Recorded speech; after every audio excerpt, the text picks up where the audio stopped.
xibaar yu wér te wóor ca tàng-tàng ba abonnez-vous pour ngeen di mën di jot suñuy vidéo.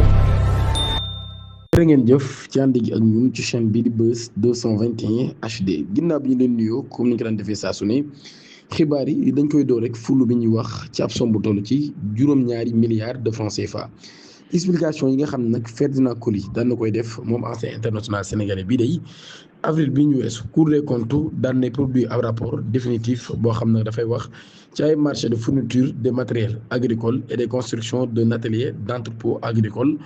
ci loolu yi nag daal dossier vérificateur bi daan nay révélé ni ci cadre exécution de marché entreprise espagnole bii day de Intermac 2012 SL daan nay versé Intermac Sénégal SA 358% plus que le montant facturé ci li nga xam ne nag daal loolu la ñu waroon a jot ndax daan nañu versé lu toll ci 16 milliards 425 millions 77 mille francs CFA. ci loolu yi day mu waroon doon 4 milliards 584 millions 568 mille 748 retenus. ancien coordonnateur général d'Intermac SA bi nag di footballeur en retraite di Ferdinand Coly moom mii day daan nañ koy interpellé par la Cour des comptes pour 3 mises en disposition d'un montant total de 7 milliards 200 millions. ancien capitaine des Lions bi nag daal daan nay xamle ni bu ñu sukkandikoo ci Libération fonds yi daan na koy jox kon ki nga xam ne moo di Seydou Amadou Kane administrateur général de l'élite société en présence du chauffeur de ces dernières en l'occurrence monsieur Mamadou Ousmane Fall. monsieur Coly ci boppam nag daan nay xamle ni moom mii day xamul destination wu xaalis boobee mu jox emokan bu ñu sukkandikoo ci rapport bi ba tey nag daal ci loolu investigation yi nga xam ne daan nañ koy amal vérification yi Seydou Amakan ci boppam daan na jot ñaari virement de 7,2 milliards de francs CFA ci compte personnel am logé à la FBN Bank. La Cour des comptes ci boppam nag daan nay révélé que des montants importants ont été puisés des comptes de Kane pour alimenter ceux de son époux. 1,3 milliard de francs CFA la yónnee kon ci compte soxnaam soosé ñaari doom yi nga xam ne ay mineurs lañ nag compte bu ci nekk def na ci 500 millions de francs CFA. chauffeur am bi compte am mu def ci 567 millions de francs CFA. rapport bi signalé am montant bu toll ci 2,860 milliards de francs CFA boo xam ni daan nañu koy viré ci ab compte ouvert au nom de l'administrateur général d'Intermac Sénégal SA. cyberattaque bi nga xam ne mooy am ci DSAID day direction générale des impôts et des domaines DSAID direction de l'utilisation des fichiers DAF trésor public yooyu yëpp nag ay cyberattaques yu bëree bëri ju ci doon am mbay boroom xam-xam di génn rawatina expert bii di Babacar Chadou Ndoye di introsé Sénégal maanaam réew mii nag daal ban taxawaay la ñu war a am ci loolu yi waaye tamit di joxe sax li nga xam ni moo di ay directives ban yoon ci lañu war a jaar ngir loolu yi day buñ ko defee daal di mën a saafara yooyu yi nga xam ne day am muy ay cyberattaques yoo xam ni Sénégal daf koy subir lu bëree bëri. Linguère ab coup de bâton mortel moom mii day moo daal di brisé ab amitié bu yàgg lool 18 ans d'amitié. marché hebdomadaire de Linguère daan nay nekk théâtre ce vendredi d'une vive altercation entre l'apprenti chauffeur Baydi Ba mu am 18 ans ak xaritam bii di Amady Ba mu am même âge. confrontation physique bi nga xam ne nag moo doon am seen diggante moo juddee jur ab daraam ci loolu lii day ki nga xam ni moo di chauffeur bi daan na koy kon jox ab coup de bâton mortel à son protagoniste qui s'est écroulé sur le sol avant de rendre l'âme quelques minutes après son évacuation à l'hôpital Magatte Lô de Linguère. Le présumé meurtrier a été arrêté par la police de Linguère et placé en garde à vue pour meurtre. ab enquête nag daan nañ koy tijji pour déterminer les causes exactes de ce drame. Sédhiou ab photographe ci boppam la ñu defee ca parquet ba pour trafic clandestin de carburant. 3 stations service impliquées dans la nuit du vendredi 16 mai 2026 aux environs de minuit. Les éléments de la brigade de recherche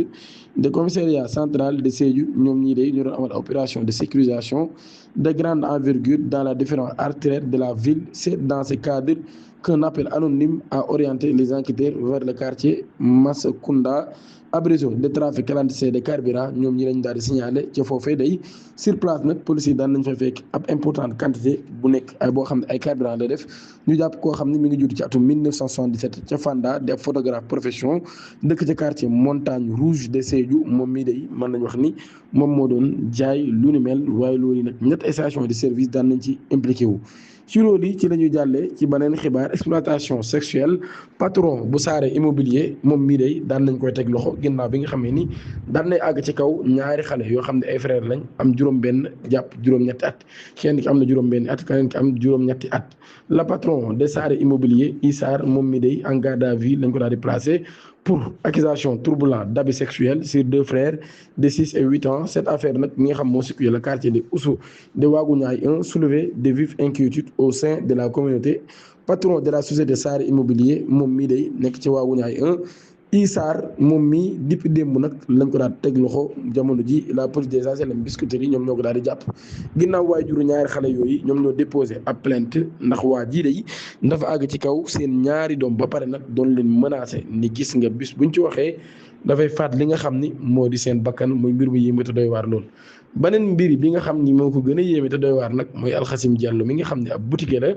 di ab prédateur sexuel moom mi ma nga nekk ca Jaxaay moom Aïssatou Diallo nag dañ koy interpellé jamono bi nga xamee ni da doon def ay acte contre nature di ko jëmale ci ab xale bu am juróom-ñaari at. dénonciation yi nag yaayu xale bi ci boppam moom moo ko daal di def ginnaaw bi nga xamee ni dem na ci way takk der yi daal di boole waa ji nga xam ni ab crime bu doy waar la doon def loolu yi day daal di am le 17 mai environ 22h daam bii di afay dëkk ca Jaxaay dem na nag ca commissariat bu Jaxaay boobee daal di boole ki nga xam ni moo di Alxasim Diallo mii xam ne ni doomam ci boppam bu am 7 ans moo ñëw expliqué ko ni dafa dem ci boutique ba doon jënd si ci lu mu yorul xaalis. Alxasim Diallo ci boppam nag daal di koy dugal ci biir boutique bi ni ko ma xool ndax jong nga wala déet bi muy xool ndax jong na nag ci la daal di génne awram te ko ci jumbo ko xale bi di ko frotté ba daal di àgg fa nga xam ni fa la jëm moom mii nag daal na nangu li ñu koy toppee ni mu ma ko def ginnaaw ba dara bi daal nañ ci gis li nga xam ni moo di maniyu. Pour mettre fin à son mariage forcé Binta Ba 18 ans moom mii day daan nay def lu kenn xalaalutoon ci jëkkëram 18 ans la am moom Binta Ba daan na nekk en garde à vue ginnaaw bi mu blessé jëkkëram pour mettre fin à un mariage forcé victime de violences et des pressions familiales. Elle a agi dans un acte désespéré qui soulève de nombreuses questions sur les mariages forcés au Sénégal. Ci loolu Binta Ba, âgée de 18 ans et ménagère domiciliée à Thiandem Peulh, est placée en garde à vue depuis le 17 mai à la brigade de gendarmerie de Ross Béthio pour blessures volontaires causées par de l'eau chaude sur son époux et sa co-époux lors de son audition. La jeune femme daan na expliqué nag daal moom mii day dañ koo forcé jëkkëram bi nga xam ne jamono ji moom la nekk il y a à peine 2 mois selon ses déclarations. Elle s'était opposée à cette union dès le départ mais aurait subi à plusieurs reprises des violences physiques de la part de son mari. Binta Ba daan na xam ne nag daal chaque fois qu'il quittait le domicile conjugal pour retourner chez ses parents, ces derniers lui imposaient de rejoindre son époux malgré son refus persistant de poursuivre cette vie conjugale. Mariage forcé et violence bi épreuve par cette situation moom mii day ci la nag daal di mujjee ndaw si daal di xaar nag le 16 mai au environ 21h ci la daal tàngal ndox ba mu tàng rek ñëw doon ko sotti ki nga xam ne moo di jëkkër ji ak ki nga xam ne moo di wujj bi. waaye Binta Ba nag daal daan nay xam ne amul woon benn problème ak ki nga xam ne moo di wujj wi waaye jëkkër ji rek la doon sotti ndox far moom mi mu daal di koy laalaale kon maanaam victime la wala boog dégâts collatéraux rek lañ koy daal di jàppee. dañaan ngeen abonné activé cloche notification bi te aimé vidéo bi jërë ngeen